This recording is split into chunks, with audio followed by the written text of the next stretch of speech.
दोस्तों, आप सबके लिए एक अच्छी खबर। हमारी ओजी भाभी शिल्पा शिंदे भाभी जी घर पर है में वापस आ रही है और आप यकीन नहीं करेंगे कि उन्होंने पुरानी भाभी को कॉपी कैट कह दिया है। जी हाँ, सही सुना आपने। मैंने उसको देखा तो मेरे लिए वही था, इट्स सो सैड कि कॉपी क्यों करवा रहे हैं। एक्चुअली शायद कुछ वो अच्छी एक्ट्रेस है, उसका मैंने जो काम देखा है। इस वक्त दोनों एक्ट्रेस के बीच घमासान झगड़ा चल रहा है और इसी वजह से भाभी जी घर पर हैं फिर से हेडलाइन बन गया है। लेकिन दोस्तों, इस कहानी को समझने के लिए हमें थोड़ा पीछे जाना पड़ेगा, क्योंकि भाभी जी घर पर हैं सिर्फ एक कॉमेडी शो नहीं है। ये इंडिया के लोगों के लिए एक बहुत ही इमोशनल शो है, जिसे देखकर वो अपना बचपन याद करते हैं। जब 2015 में भाभी जी घर पर स्टार्ट हुआ था, तब किसी ने सोचा भी नहीं था कि ये शो इतना बड़ा हिट हो जाएगा। इसके कॉन्सेप्ट बहुत सिंपल थे। दो पड़ोसी कपल थे और दोनों ही पति एक दूसरे के पत्नी पर फिदा। लेकिन इस सिंपल आइडिया को जबरदस्त बनाया इसके एक्टर और कैरेक्टर ने। अंगूरी भाभी का बात बात पर सही पकड़े हैं। विभूति नारायण मिश्रा जी की फ्लर्ट करने की कोशिश, अनीता भाभी का मॉडर्न स्वैग और मनमोहन तिवारी जी का कॉन्फिडेंस, इस सभी चीजों ने शो को उस टाइम का सबसे यूनिक और फनी शो बना दिया। आप चाहे तो इसे अपनी पूरी फैमिली के साथ बैठकर भी देख सकते थे। लेकिन इसमें कोई शक नहीं है, इस शो के सक्सेस का क्रेडिट ज्यादा तौर पर शिल्पा शिंदे यानी कि अंगूरी भाभी को जाता है। अंगूरी भाभी की अपनी एक्टिंग से शिल्पा शिंदे हर घर में फेमस हो गई। लेकिन फिर 2016 में एक बहुत बड़ा खबर आया। शिल्पा शिंदे ने शो छोड़ दिया। ऑफिशियली कहा गया कि प्रोडक्शन हाउस के साथ क्रिएटिव और पेमेंट इशू था। शिल्पा ने खुद बोला कि उनका काम इन्वायरमेंट टॉक्सिक हो गया था और उन्हें रिस्पेक्ट नहीं मिल रही थी। मैं शूटिंग इस तरह से नहीं करूंगी,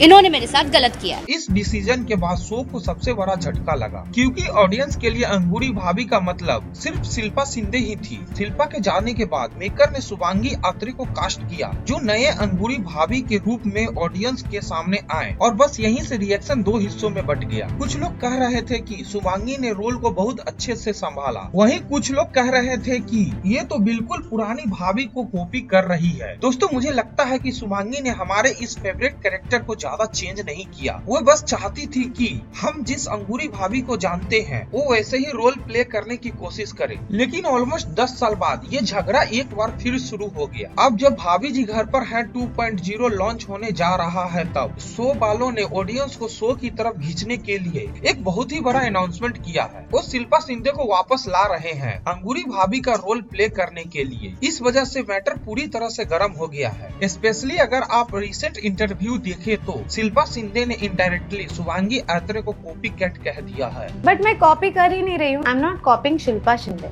I am doing whatever is in the frame of अंगूरी भाभी। उन्होंने कहा कि असली अंगूरी भाभी सिर्फ वही है। इस स्टेटमेंट के बाद सोशल मीडिया दो हिस्सों में बट गया है। एक जो शिल्पा शिंदे यानी कि ओजी अंगूरी भाभी को सपोर्ट कर रहे हैं, और एक जो 10 साल से रोल प्ले कर रही शुभांगी आत्रे को सपोर्ट कर रहे हैं। सिर्फ इतना ही नहीं, इस बार भाभी जी घर पर है 2.0 एक भूतिया कॉमेडी के एंगल से लिखी गई है। तो मैं तो इसके लिए बहुत ज्यादा एक्साइटेड हूँ। दोस्तों, असली सवाल ये है कि क्या ओजी भाभी वापस आकर फिर से अपना पुराना जादू चला पाएगी, या फिर ऑडियंस का टेस्ट बदल चुका है और अब वो सिर्फ शुभांगी को भाभी जी के रोल में देखना चाहती है। देखिए, एक चीज तो पक्की है कि भाभी जी घर पर है एक बार फिर से ट्रेंड करने लगा है। सब इसके बारे में बात भी करने लगे हैं। अगर पहले कुछ एपिसोड सच में अच्छे होते हैं तो मुझे पूरा यकीन है कि ये शो एक बार फिर घर घर में देखे जाएंगे। दोस्तों, आपको क्या लगता है, क्या भाभी जी घर पर है 2.0 फिर से हिट हो पाएगा? मुझे कमेंट करके जरूर बताएं, और ऐसे ही वीडियो देखने के लिए हमारे चैनल को लाइक करें और सब्सक्राइब करें और अपने दोस्तों के साथ शेयर करें।